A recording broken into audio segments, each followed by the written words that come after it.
alô, gurizada, muito boa noite barra bom dia, estamos virando para mais uma madrugada, tudo bem com vocês, tudo certo, Bajezinho? Boa noite, Bagé.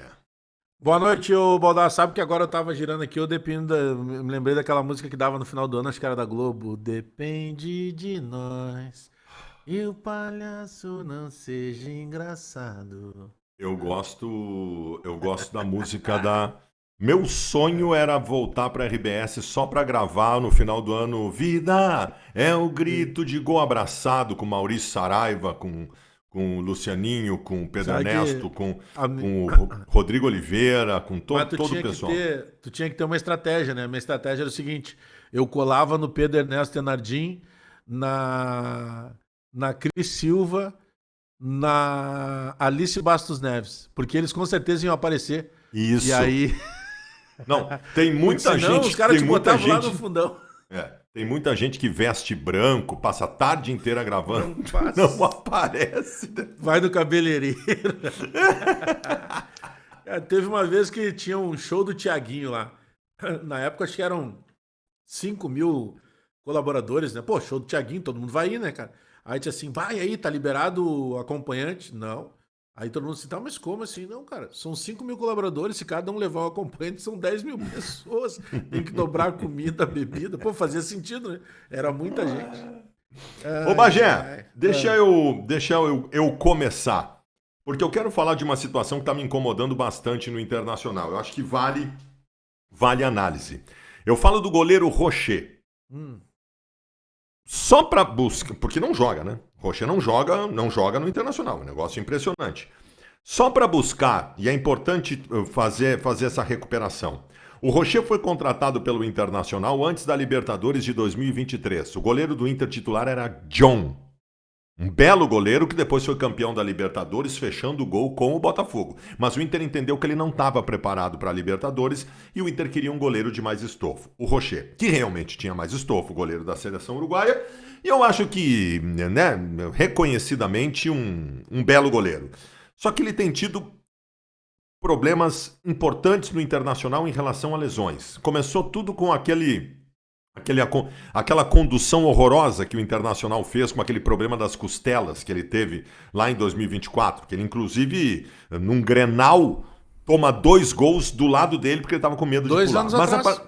Grenal de 8 de outubro de 23. 2 anos atrás. 23.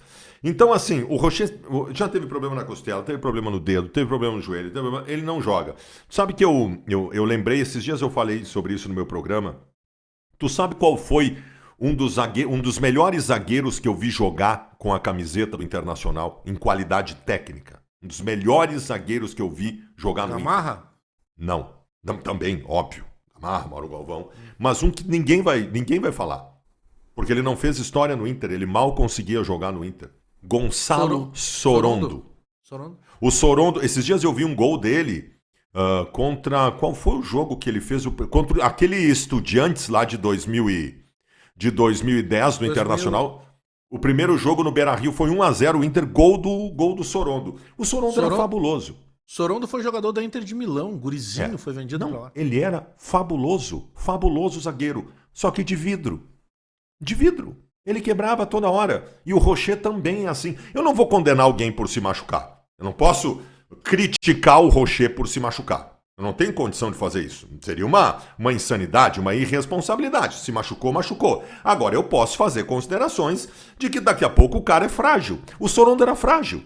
O Sorondo teve um jogo no gramado sintético do Paço da Areia que o Sorondo conseguiu uma coisa inimaginável. Ele teve 2 lesões no mesmo lance. Ele machucou o ombro e o joelho, ele pulou para cabecear uma bola, quando ele caiu, ele teve uma lesão no joelho e outra lesão no ombro. Eu nunca tinha visto isso na minha vida.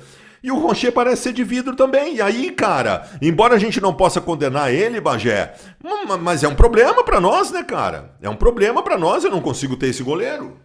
Sabe que Bom, o Sorondo era fantástico, cara. Eu lembro do Sorondo. Esse jogo eu até fiz ele pela Rádio Guaíba. É um jogo que, se eu não me engano, até o D'Alessandro vai expulso. É o Daronco. O Daronco foi muito criticado depois desse jogo. Ele era o árbitro do jogo. Eu lembro que o Pelaipe, com aquele conhecimento todo de futebol que o Pelaipe sempre teve, ele contrata o Sorondo. Isso final de 2011, assim, para o início de 2012. Eu lembro bem disso porque eu tava fazendo em Gramado a pré-temporada do Inter, pela Rádio Guaíba, e o Igor Pova, que hoje é assessor de imprensa do Grêmio, estava em 2012 fazendo em Bento Gonçalves a pré-temporada do Grêmio. E teve um jogo, um treino, que o Pelaipe dizia assim, ó, aquele jeito do Pelaipe, aí ó, aí Bagé, lá não jogou, aqui vai deitar, vocês estão de brincadeira, foi vendido aí guria ainda pra Inter de Milão, joga muito, aqui vai deitar. Cara, em determinado momento o Igor Pova me liga e disse assim, irmão, acaba de se machucar na pré-temporada aqui em Bento, o Sorondo. O Sorondo se machucou na pré-temporada. Era o Caio Júnior, o técnico do Grêmio.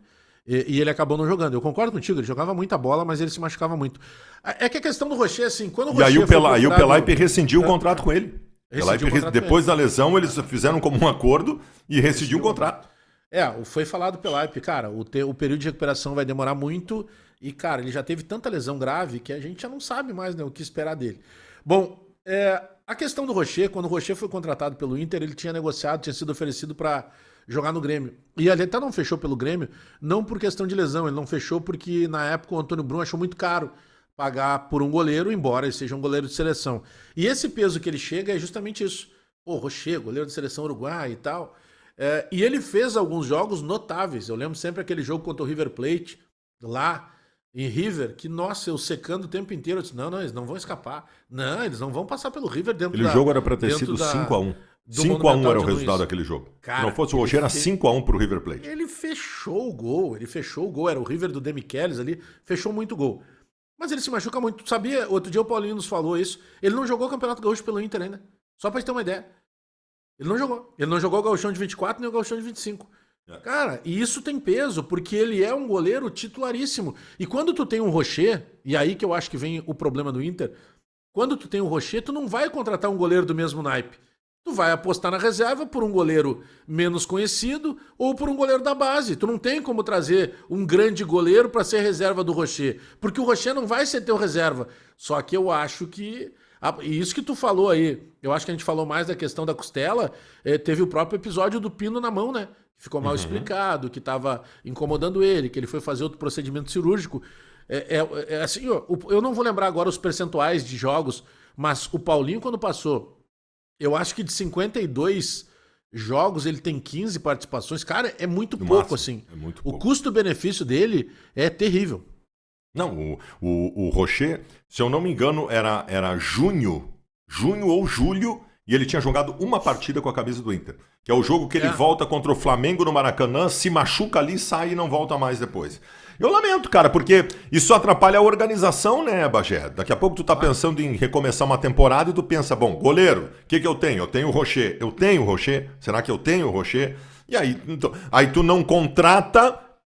pensando na recuperação do Rocher, aí entra o que tu falou, tu não contrata porque tu sabe que tu não vai conseguir comprar um goleiro do estirpe do Rocher, mas o Rocher não joga. É complicado isso, cara, é complicado, eu lamento muito. Eu vou te dizer o que eu lamento, cara. Sabe que a gente tem falado muito em arbitragem, futebol, e hoje a CBF divulgou, a CBF teve uma autorização da FIFA específica para divulgar os áudios do VAR da expulsão do Kahneman. Porque o VAR, ele atua de uma maneira, tem um regramento pro VAR, né? São situações específicas que o VAR é chamado. E olha que eu acho que isso é o X da questão que tem que ser mudado, tá? Só que eu sei que isso não é mudado pela CBF, tem que ser mudado lá pela FIFA. Por exemplo, no lance do Kahneman. O Kahneman vai lá, o árbitro, antes da bola rolar na cobrança de falta, enxerga que teria uma agressão, o Kahneman diz que não agrediu, o jogador que foi agredido, entre aspas, diz que não foi agredido depois, mas fica aquela celeuma, ele dá vermelho direto pro Kahneman. E aí a gente ficou assim, tá, mas ele não vai no VAR?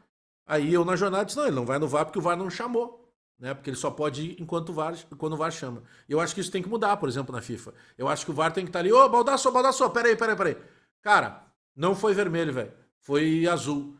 Aí tu vai dizer, não, Bagé, eu vi que foi vermelho. Não, Baldasso, então vem cá, porque eu tenho uma dúvida, eu acho que foi azul. E tu vai lá ver. Eu acho que isso eliminaria um possível erro.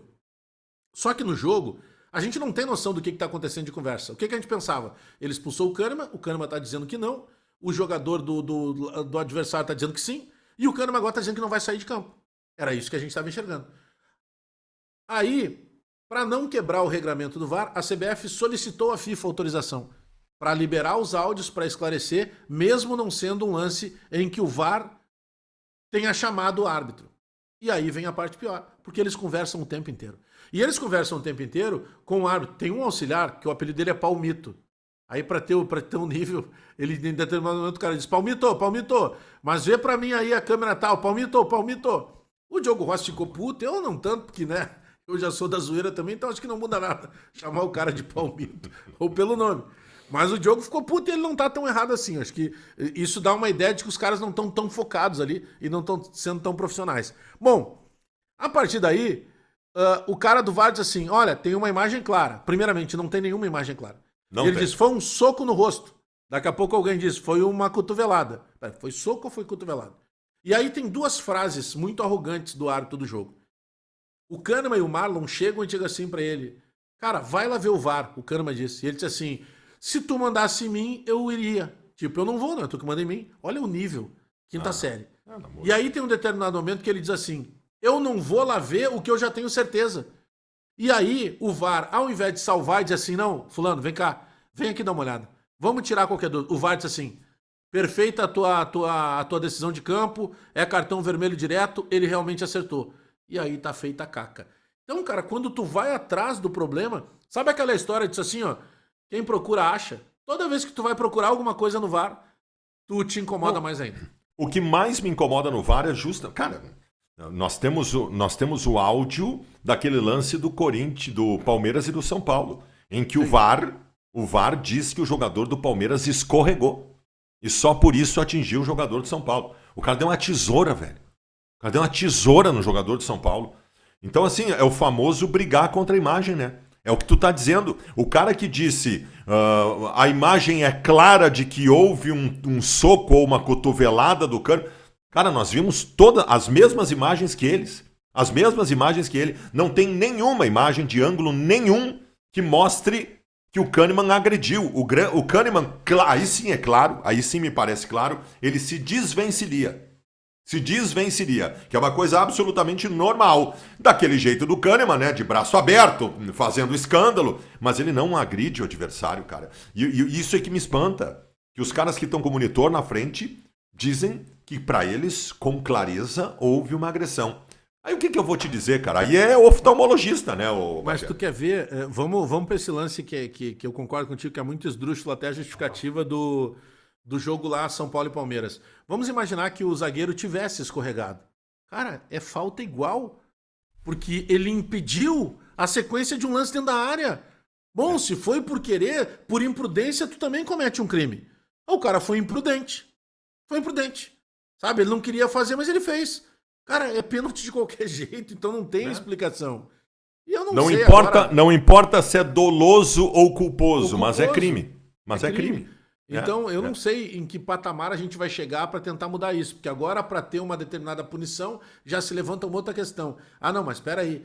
Vai abrir um precedente perigoso. Bom, se vai abrir precedente ou não, Baldasso, vamos supor. Vem um jogo do Inter agora, o Inter se sente prejudicado. O Inter tem que ir lá reclamar. Bom, vão ter que julgar também. Vão botar lá os procuradores do STJD para trabalhar mais vezes. Mas não tem muito o que tu fazer diferente disso. O que tu não pode é simplesmente te omitir. É considerar que, não, só um pouquinho, não vai, isso vai dar muito trabalho.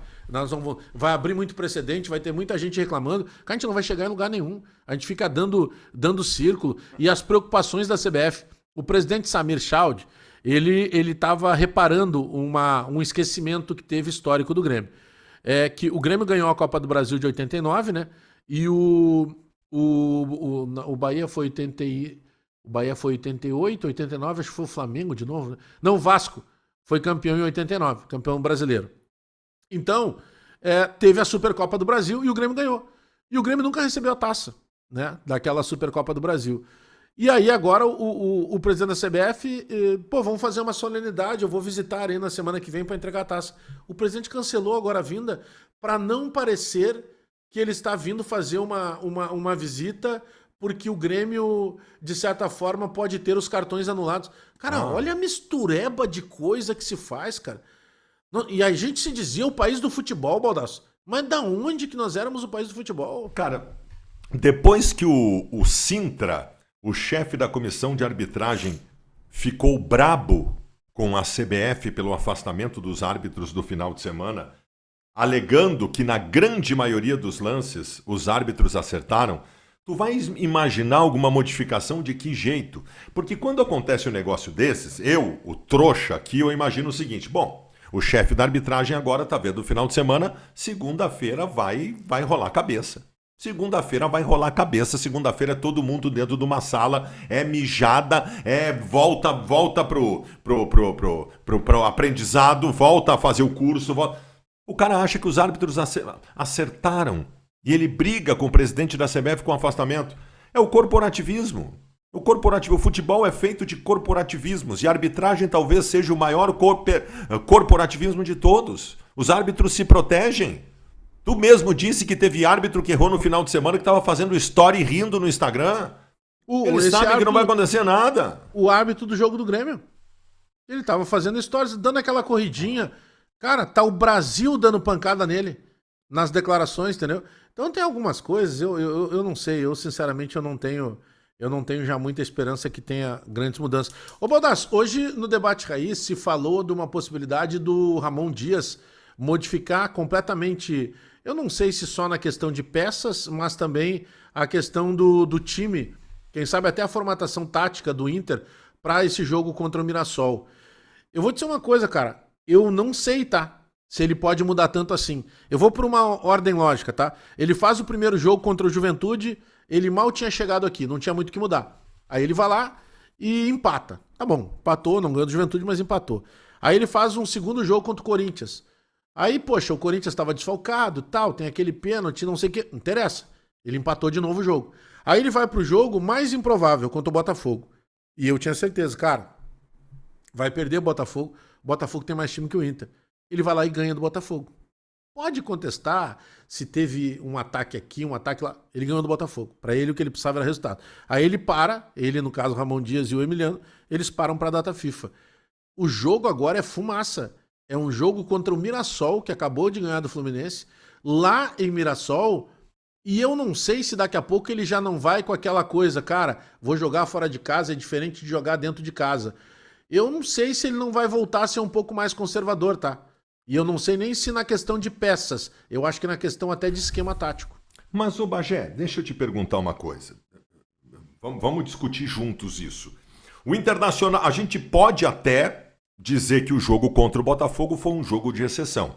A gente pode dizer que os jogadores estavam pilhados, que conseguiram botar o dedo dos caras na tomada, que naquele dia tudo deu certo. Foi o dia sim do Internacional. Mas tem uma coisa que nós temos que aliar a nossa análise sobre o que foi aquele dia. Houve uma mudança de esquema. O Inter naquele jogo estava com outro esquema que funcionou muito bem. Isso não é coincidência. Não é coincidência. O 3-5-2 funcionou muito bem, ofensivamente e defensivamente. Aí que eu entro no que tu colocou. Nós vamos voltar num jogo encrespado contra o Mirassol, que é um dos melhores times do Campeonato Brasileiro. Este esquema do Ramon Dias, que jogou no Beira-Rio contra o Botafogo, ele é bom para esse jogo contra o Mirassol também, por um motivo muito simples. O Inter joga com 3 zagueiros e o Aguirre e o Bernabé são alas. Mas eles não são alas com a única incumbência ofensiva. Eles são, embora eles tenham deficiência na marcação, e eles não sejam mais os responsáveis principais pela marcação dos dois lados do campo, eles auxiliam, eles voltam, eles fecham uma linha de 5 quando o Internacional é atacado.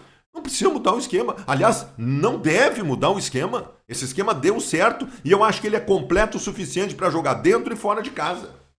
Pode ser, mas a gente sabe que, eu não tô nem dizendo que seja certo, tá?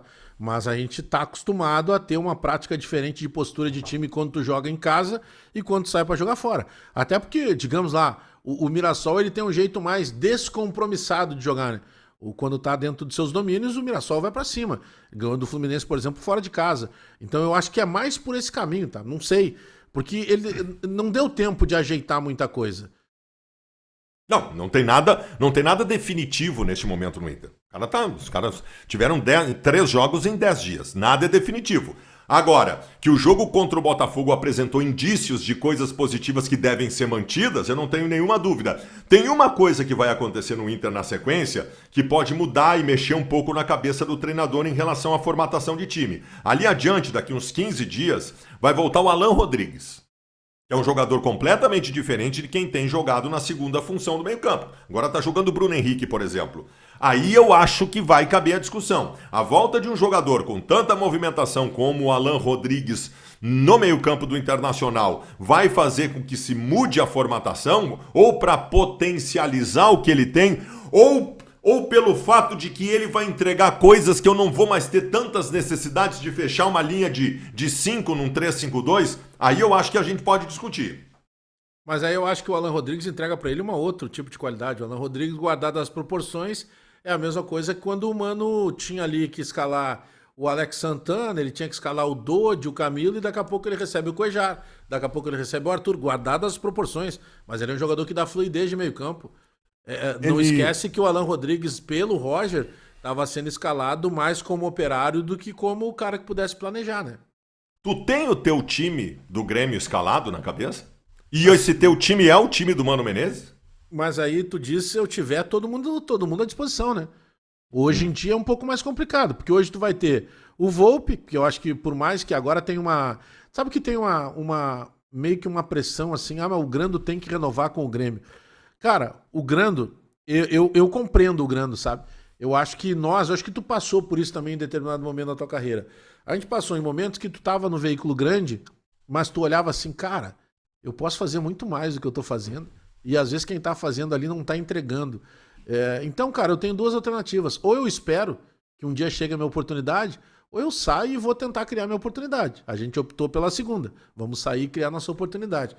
O Grando, ele estava no Grêmio, revelado já no Grêmio, né? Com todo o histórico de categoria de base. Aí daqui a pouco, o que acontece? Alguém decide que tinha que vir para cá o Rafael, que era um goleiro mais fraco que o Grando, o que estava no Cruzeiro, e o Rafael não podia nem jogar a Copa do Brasil pelo Grêmio. Imagina a cabeça do Grando. Meu, os caras estão me mandando para Minas. O cara tem 3 competições que o Grêmio vai jogar. Uma delas o cara não pode jogar e mesmo assim eles preferiram me mandar para cá. Tá bom, cara. Eu vou sofrer aqui, mas eu não renovo mais com o Grêmio. Aí o mundo passa, né? Aí o Cruzeiro contrata o Cássio, ele perde espaço, não sei o quê. Aí a vida apresenta pra ele o Volpe pegando muito. Ele, cara, não tem mais o que fazer aqui. O Volpe não vai me dar brecha. Aí o Volpe se machuca. Ele entra, faz 2 jogos que ele é o melhor em campo. Melhor em campo. Ele ganhou o troféu do patrocinador da competição. Ele foi o melhor em campo. Cara, o contrato dele tá acabando. O Grêmio agora quer renovar. Para que ele seja reserva do Volpe.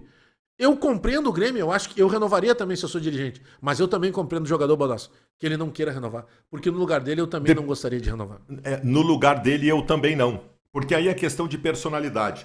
O Grêmio teve na década de 90 um goleiro que era uma figuraça, era um cara muito engraçado, chamado Silvio, o goleiro. Que foi apelidado de Silvio Pay-Per-View. Porque ele era 3º goleiro do Grêmio e ele nem aparecia no banco de reservas na maioria das partidas do Grêmio e a gente brincava que ele ficava em casa vendo o Pay-Per-View. Então o apelido dele virou Silvio Pay-Per-View. Ele aparecia 2 vezes por ano. Porque dava um problema com o primeiro goleiro, o Darley, foi para a seleção, o Murilo foi sei lá para onde, o Murilo se machucou e aí vai jogar o Silvio. Nessas 2 vezes por ano que ele aparecia, ele fechava o gol. Fechava o gol. E ele era um cara que tinha uma personalidade diferente. Eu acho que ele ficou uns 2, 3 anos no Grêmio como 3º goleiro e para ele tava tudo bem. Tava tudo bem, eu tô ganhando meu salário, vão me chamar 2 vezes por ano, eu vou lá, vou arrebentar e tá tudo certo. Mas tem gente que se contenta com a condição de coadjuvante. E eu não condeno. Eu não condeno. Existem grandes coadjuvantes na história do cinema e eles não merecem ser criticados por conta disso. Agora, se tu pega a tua personalidade, Bagé, a minha personalidade, evidentemente que não. Eu era setorista do Inter na Rádio Gaúcha, quando o Inter foi campeão em 2006 da Libertadores. Eu era setorista do Inter há 5 anos. Eu acompanhei toda aquela virada do Inter com Fernando Carvalho, eu dava todas as notícias do Inter, ninguém descobria nada do Inter antes de mim. Eu participei de tudo aquilo como setorista da Rádio Gaúcha, o setorista do Internacional. Quando chegou a decisão da Libertadores de 2006, ou seja, chegou a hora do filé do time que eu estou acompanhando. Eles me mandaram para Noruega, no dia que o Inter decidiu a Libertadores para fazer um jogo cagado da seleção brasileira. E no Mundial, no final do ano, eles não me mandaram. Eu poderia pensar assim, tô tranquilo, viajei para Noruega. Olha que maravilha. Diário em dólar. Porra! Fui para Oslo, conheci Oslo na Noruega. Velho, ali para mim acabou. Ali para mim eu comecei um processo para sair da Rádio Gaúcha assim que desse. Assim que desse. Ali para mim morreu. Eu não ia aceitar essa condição. Eu não posso ser coadjuvante numa coisa que eu fui 5 anos protagonista. E na hora do filé mignon me tornaram um segundo plano. Ali pra mim acabou. Ali a Rádio Gaúcha acabou pra mim. 2 anos depois eu saí fora. Claro que vai de cada perfil, mas eu acho que o perfil do Grando tá indo pra esse caminho e convenhamos, eu acho que ele tem muita condição sim de seguir a vida dele. Não tenha. Eu não renovaria se eu estivesse no lugar dele. Sabe o que eu tava falando agora de alguns jogadores? Eu citei o Cruzeiro. Cara, eu tava acompanhando ontem na verdade, anteontem, né? Porque como agora a gente já tá falando, já é sexta-feira. Na quarta-feira, pós-rodada, eu tava vendo o Arena SBT lá antes do nosso programa aqui, com o Benja. E o Benja, cara, ele é muito bem informado de Corinthians, né? Ele é corintiano e tal. Cara, ele traz algumas informações do Corinthians. Sabia que só de hotel, só da suíte, a suíte é maravilhosa, né? Já foi considerada a melhor suíte do mundo, onde mora o Memphis Depay. Só a suíte custa ao Corinthians 750 mil por mês. Meu Deus. Baldasso, é um alto salário só da suíte. Sem contar outras benesses. Mas só. Cara, a suíte é maravilhosa. Tu olha a suíte, parece que tu tá num sítio no 40º andar de São Paulo. É uma coisa absurda. Tanto que foi eleita, né, a melhor suíte do mundo. Bom, aí tu pega, por exemplo, o Pedro Raul, que tá no Ceará, ele pertence ao Corinthians. O salário do Pedro Raul, que foi assinado com o Corinthians, é 700 mil. Então, para ele estar no Ceará, o Ceará paga 350 e o Corinthians paga outros 350. Tem 1 milhão aí. Tem 1 milhão fora do Corinthians. Isso. 750 mil da suíte, 1 milhão e 100, na verdade, né? 350 mil do metade do salário do Pedro Raul. O Fagner ganha 1 milhão. O Cruzeiro paga 500 e o Corinthians paga 500. Aqui, ó, a gente juntou ligeirinho, 1 milhão e 600, que não é de jogador, que tá no Corinthians. Baldasso, não tem como dar certo. Não tem como a conta fechar. Isso é irresponsabilidade. Bom, nós tivemos no Inter um caso inesquecível, né? O Internacional no começo de 2023, ou 22... O Inter renovou o contrato do volante Rodrigo Lindoso por 1 ano. Ele ia embora, estava acabando o contrato. Estava acabando o contrato dele, dia 31 de dezembro, ele ia embora. E o Inter disse, não, é importante que tu fique aqui. Vamos renovar o teu contrato por mais 1 ano. 28 dias depois de renovar o contrato por mais 1 ano, o Internacional emprestou o Rodrigo Lindoso, pagando a metade do salário dele para ele jogar num outro clube. O nome disso é irresponsabilidade. É que os dirigentes de futebol, eles não estão nas empresas. Tenha certeza que nas empresas deles eles não fazem isso. Mas nos clubes, é isso aí. Cara, é surreal. Esses números, eles são alarmantes, cara. Porque não tem como dar certo. Não tem. Tu vai fazer uma conta que tu não vai fechar nunca. E não que a gente esteja numa situação tão diferente. Tu pega, por exemplo, hoje, o Fontes, que trabalhou contigo e depois eu resgatei lá pro meu canal, ele foi num evento do futebol feminino do Grêmio, que tá sendo uma parceria com a Ubra, lá de Canoas e tal, que tá renascendo, né? Aliás, abraço pro Gilson, mão de pilão lá, eterno multicampeão com a Seleção Brasileira de Vôlei, ele que tá tocando todo o projeto esportivo da Ubra, e as gurias do Grêmio estão treinando lá e tal. E aí o presidente Alberto Guerra tava lá. E aí o presidente Alberto Guerra falou rapidamente com a reportagem, ele tava dizendo, olha, mas o Grêmio deve, mas o Grêmio também tem dinheiro para receber. O Grêmio tem dinheiro para receber do Botafogo pelo Nathan Fernandes e tal. Mas o Grêmio deve alguma coisa pro Atlético Mineiro. Não lembro se do Pavon ou quem sabe ainda tem um outro jogador do Gemerson. Cara, o futebol brasileiro é assim, Baldasso. Como é que tu compra um jogador? O PP, o Grêmio comprou do Cuiabá. Já vendeu ele pro Vitória e ainda não pagou o Cuiabá. Pagou o Cuiabá. Os caras estão de brincadeira. O futebol é uma loucura. Isso que passaram a existir novas regulamentações que impunham responsabilidade aos presidentes de clube e tal, mas isso não é levado à risca, porque, cara, casos que nós citamos aqui, se fosse realmente levado à risca, esses dirigentes seriam eliminados do futebol. Mas é um negócio impressionante. Não tem, não. Ah, não acredito. Bagé, eu ficaria contigo 4 horas aqui, até as 4 da manhã, infelizmente. Aliás, não dá, né? eu tô indo lá pra live do Charlie Veloso. O Charlie Veloso faz o madrugadão lá no canal dele, meu narrador, e entre outras coisas, hoje vão falar sobre ETs. E eu vou convencer vocês de que os ETs estiveram lá em Varginha. Muito bem. Abraço. Tchau. Tchau.